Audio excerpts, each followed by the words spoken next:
ये हेमंत जी से पूछना चाहिए कि इन परिस्थितियां किधर जा रही है। जब शोभा यात्रा पर हमला हो रहा है, शोभा यात्रा को रोका जा रहा है, ये जो परिस्थिति आप बोल रहे हैं, इसका मूल जवाबदेह कौन है? सरकार है और हेमंत जी है। शहर में हत्या 2 दिन लगातार आपने देख लिया है। आपने इसको देखा है, उस पर लोगों का आक्रोश को भी आपने देखा है। तो जवाबदेह पूरे रांची का सामना झंडा वहीं पर जाके पहले गाड़ा जाता है, फिर यात्रा में लोग निकलते हैं। तो उस जगह को सुरक्षित और संरक्षित रखना किसका काम है? इस उद्योगपति जो हमारे अदानी जी आए और चले गए, मुख्यमंत्री से बात हुई, कभी भी मुख्यमंत्री का कोई भी मीटिंग इंडिविजुअली हो नहीं सकता है। जब देश के प्रमुख उद्योगपति के साथ मुख्यमंत्री मिल रहे हैं तो ये बातें सार्वजनिक होनी चाहिए। पार्टी का यह मानना है कि वक्फ संशोधन विधेयक का मुख्य उद्देश्य लूट की छूट को बंद करना है। इस संशोधन विधेयक के माध्यम से बेहतर प्रबंधन और बेहतर संचालन के मार्ग प्रशस्त होंगे और आने वाला समय ये पूरे मुसलमान समाज के लिए लाभदायक सिद्ध होगा। एक समय सीमा के अंदर में प्रखंड और फिर पंचायत और गांव तक पहुंचने की तैयारी है। इसी संदर्भ में सभी लीडर्स को अपने अपने काम और दायित्व का बोध आज कराया गया है। आज इसी संदर्भ में एक अगली बैठक हमारी है जो इसके बाद तुरंत होगी।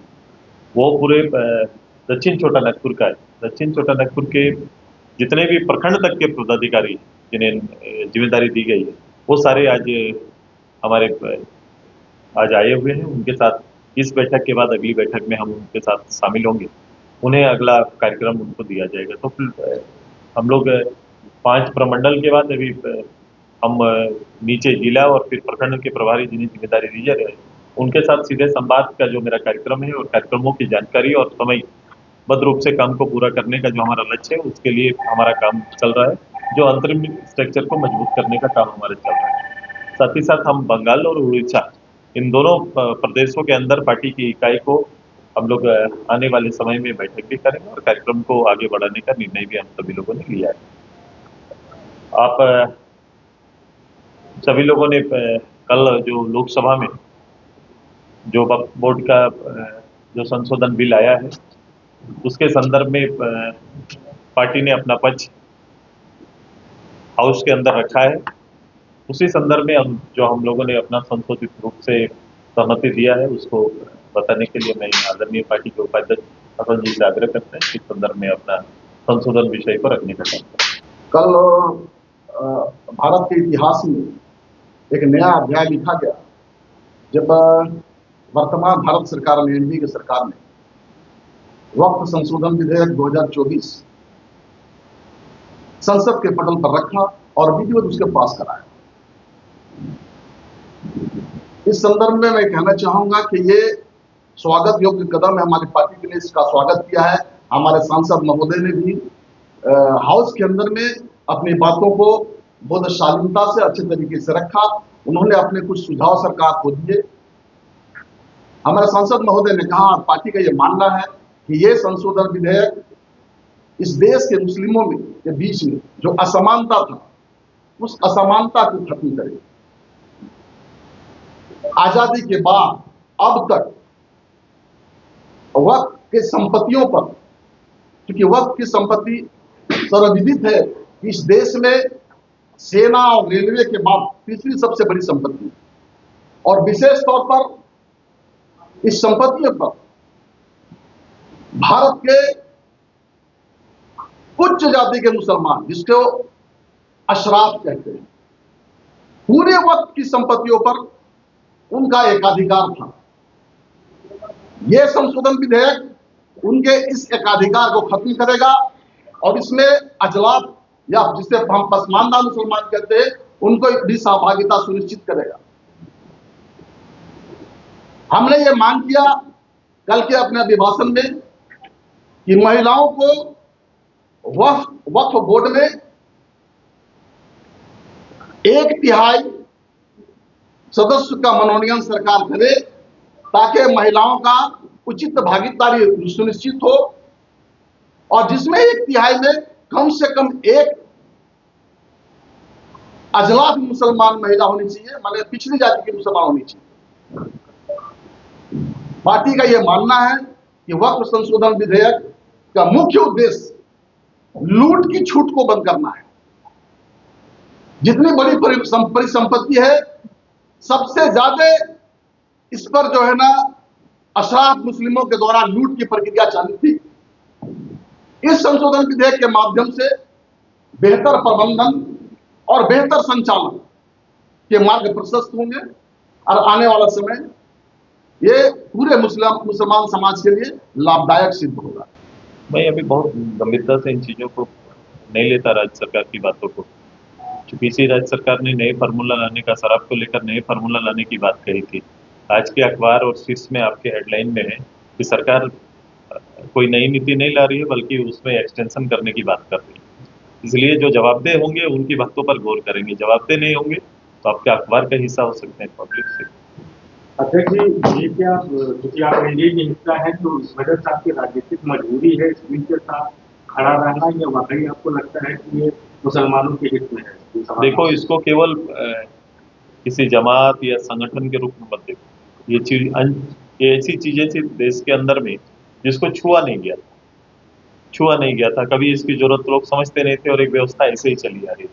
आज व्यवस्था में भागीदारी की बात कर रहे हैं हम लोग, भागीदारी की बात कर रहे हैं। बेसिकली पहल है कि भागीदारी हो, हिस्सेदारी हो और एक कॉमन लोग, एक साधारण समाज के, उसी समाज के लोगों की हिस्सेदारी वहाँ बढ़े, ये बात है। महिलाओं की भागीदारी बढ़े और न्यायिक रूप से चीजें पूरी प्रक्रिया के अंदर रहे।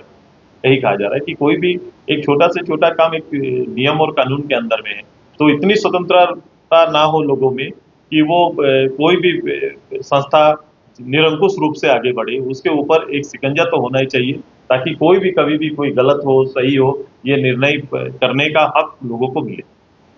जैसे आदिवासियों के शोभा यात्रा पर हमला होता है, होली मिलन पर हमला होता है, मंगला जुलूस पर हमला होता है, ये परिस्थितियां किस तरफ जा रही है? ये हेमंत जी से पूछिए, ये हेमंत जी से पूछना चाहिए कि इन परिस्थितियां किधर जा रही है।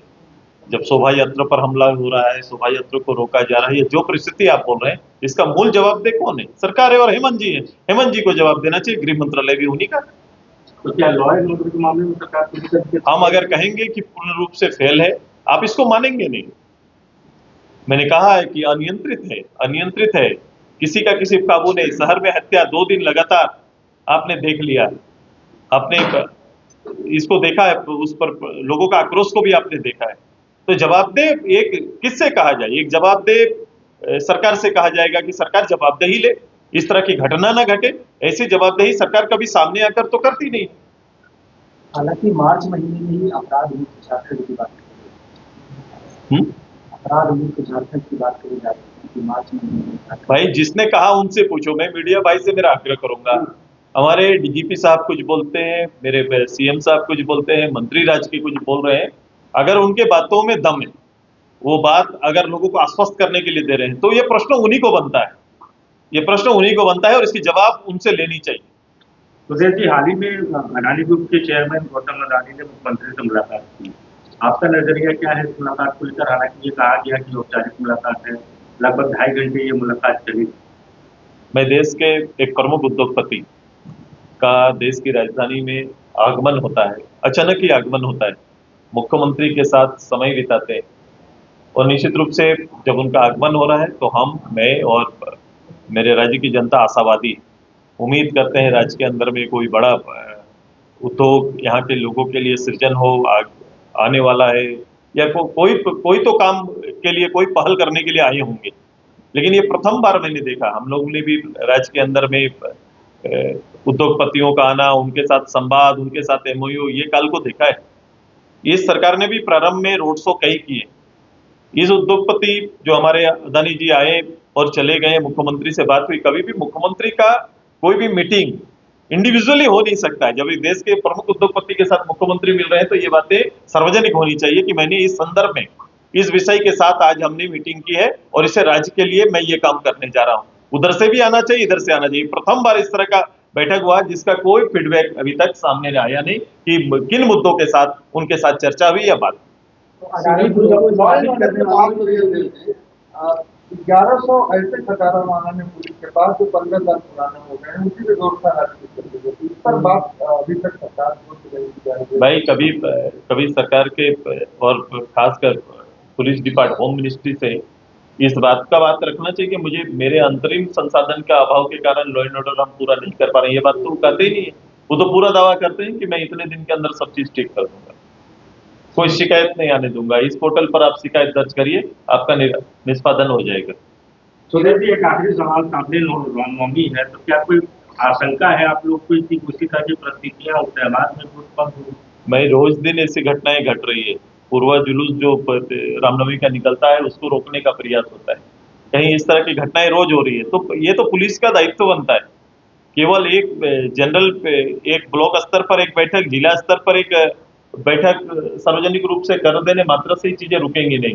उपद्रवी जो है उनके खिलाफ में कठोर होना पड़ेगा, परिस्थिति और नियम सबके लिए बराबर बनाने पड़ेंगे और उसी नियम के तहत काम करना पड़ेगा, तब जाके लॉ एंड ऑर्डर का आप देख पाएंगे और लॉ एंड ऑर्डर की सरकार अपना दावा बोल सकती है। इसलिए मेरा आग्रह है, क्योंकि अंततः सरकार की क्षति नहीं होती है, आम पब्लिक की क्षति होती है। आम लोग कोई परिवार का कोई बेटा या बेटी खो जाता है। इसलिए मेरा आग्रह है, विनम्र आग्रह है कि आने वाले समय एक बड़ा त्योहार होने वाला है, इसमें लॉ एंड ऑर्डर का पूरा ध्यान दिया जाए, चौकसी बढ़ाई जाए और बेहतर रूप से उसका संचालन किया जाए, ये मेरा आग्रह रहेगा।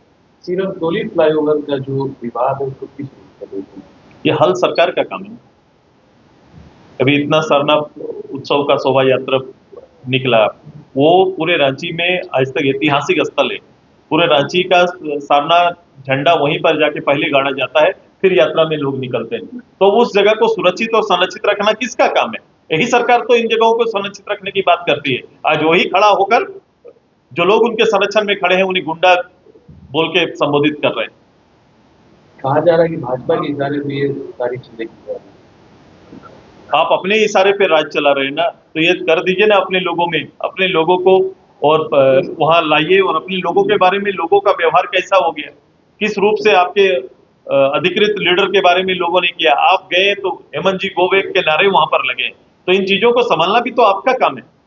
जहां 27 वर्षों के सफर में 17,000 से भी अधिक छात्रों ने डॉक्टर एवं इंजीनियर बनकर भरे सफलता की ऊंची उड़ान, जहां साधारण छात्र भी झारखंड टॉपर्स बनकर बना रहे इतिहास। दूरदर्शी शिक्षाविद श्री विपिन सिंह के मार्गदर्शन में मेडिकल एवं इंजीनियरिंग के लाखों छात्रों के लिए आशा की किरण के रूप में गोल Nations leading institute.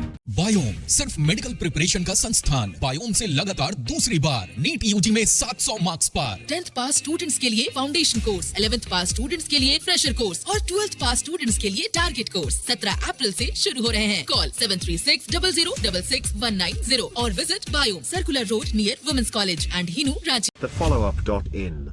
Like, share and subscribe. www.thefollowup.in